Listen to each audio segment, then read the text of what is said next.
Inilah fakta sebenarnya kenapa Gibran jadi wakil Prabowo. Silahkan simak supaya tidak gagal paham. Awal mulanya pihak PDI yang mengajukan Gibran ke MK agar bisa menjadi bakal calon wakil presiden. Tujuannya untuk mendampingi calon presiden dari kubu PDI itu sendiri. Tapi malah terjadi pro kontra di dalam kubu PDI. Ada yang setuju, ada yang nggak setuju. Gibran dianggap kurang populer dan bisa jadi masalah yang berujung kalah. Di sisi lain, Jokowi sibuk mempertemukan Prabowo dan Ganjar. Jokowi ingin mereka bersatu, Prabowo calon presiden, Ganjar sebagai wakilnya. Ini pasti akan menjadi kemenangan yang mudah. Tapi Ganjar menolak dan memilih mengikuti instruksi dari Nyonya Besar, Megawati. Kalau bisa, jadi calon presiden ngapain jadi calon wakil? Toh PDI adalah partai besar. Pasti mudah menang, mungkin itu yang terlintas dalam pikiran Ganjar. Ganjar terlalu GR dan PID. Jokowi pun telah berdiskusi dengan Megawati agar Prabowo diduetkan dengan Ganjar.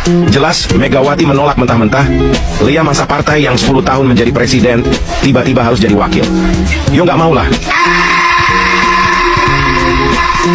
Kita beralih ke kubu Anies. Di sini Anies sudah deal jadi calon presiden dari Partai Nasdem CS. Anies melobi Gibran untuk menjadi wakilnya. Tapi karena beda misi visi, Gibran pun menolak. Gagalnya Anies melobi Gibran, Ahawi menjadi pilihan berikutnya.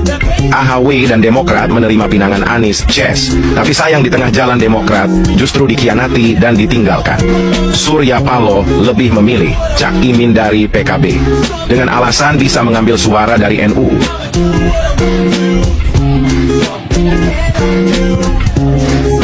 Kita ke kubu Prabowo. Prabowo belum mendapatkan wakil. Ada beberapa nama yang akan mereka usung. Ridwan Kamil dan Erick Thohir dan Sandi. Pilihan jatuh kepada Sandi. Tapi karena P3 Partai Sandiaga Uno telah terlanjur berkoalisi dengan PDI, Sandi pun menolak. Saat itu keputusan MK keluar. Gibran memenuhi syarat untuk jadi wakil presiden. Nama Gibran masuk dalam bursa wakil presiden. Mengetahui itu Prabowo ingin meminang Gibran. Berkali-kali Prabowo meminta Gibran agar mau menjadi wakilnya. Tapi berkali-kali pula Gibran menolak. Setiap pertemuan hasil selalu sama. Gibran menolak. Alasan Gibran menolak semua pinangan jelas karena menghormati PDI. Gibran masih menunggu keputusan PDI. PDI yang belum menentukan wakil. Dan Gibran pun berharap bisa dijadikan wakil dari PDI. Tapi seperti yang sudah dijelaskan di depan, terjadi pro kontra di badan PDI. Ada yang setuju Gibran jadi wakil Ganjar, ada yang tak setuju, dan ternyata lebih banyak yang gak setuju.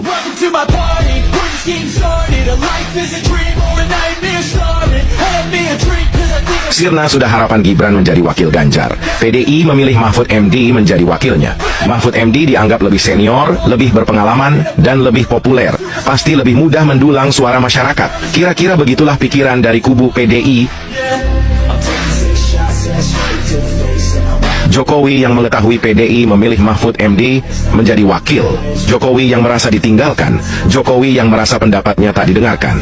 Tentu sangat terkejut dan kecewa. Di sisi lain Jokowi juga tahu bahwa kubu Anies bukanlah lawan YG Muda. Apalagi ada Cak Imin bersama PKB-nya dan partai besar lainnya.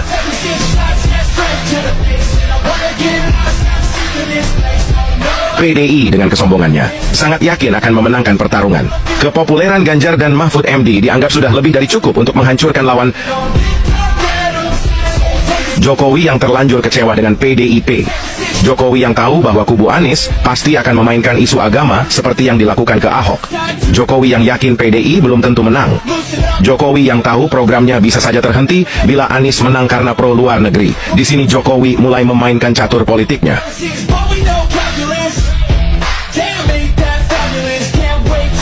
Jokowi tahu kekuatan Prabowo dalam Pilpres 2024 tidak begitu kuat.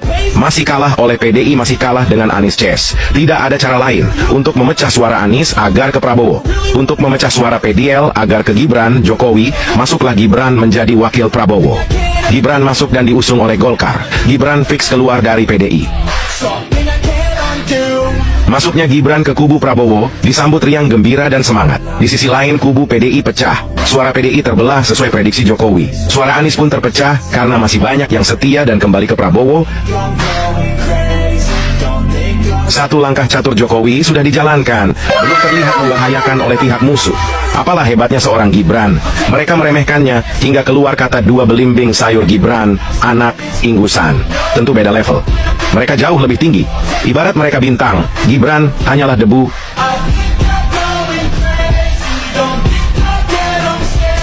Seiring berjalannya waktu debat Capres-Cawapres berlangsung, elektabilitas dan survei Prabowo Gibran melambung tinggi, jauh meninggalkan lawan-lawannya. Disinilah musuh mulai panik. Mereka melakukan berbagai cara agar Gibran gugur menjadi wakil, menyalahkan MK dan membuat isu lainnya. Dan yang paling pedas adalah, Gibran adalah anak haram hasil dari keputusan MK.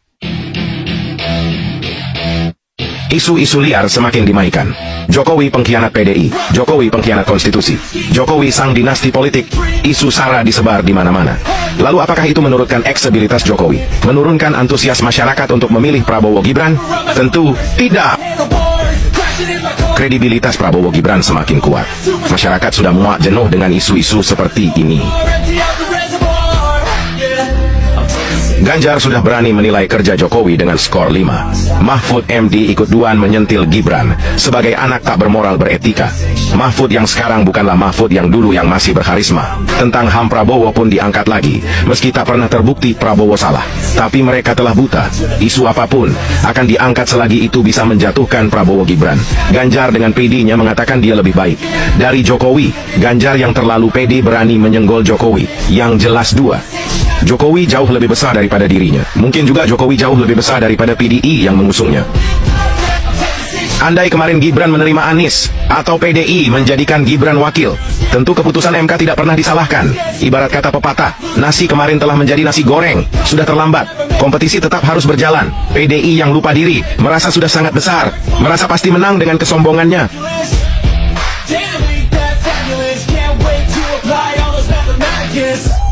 PDI lupa, atau memang tidak tahu.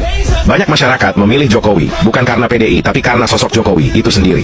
Dan sekarang banyak yang pilih Prabowo, bisa jadi karena ada Jokowi di belakangnya. Sekarang PDI sedang di tepi jurang. Ada yang lebih seru dari pemilu tahun ini, adalah saat Jokowi menyembeli banteng.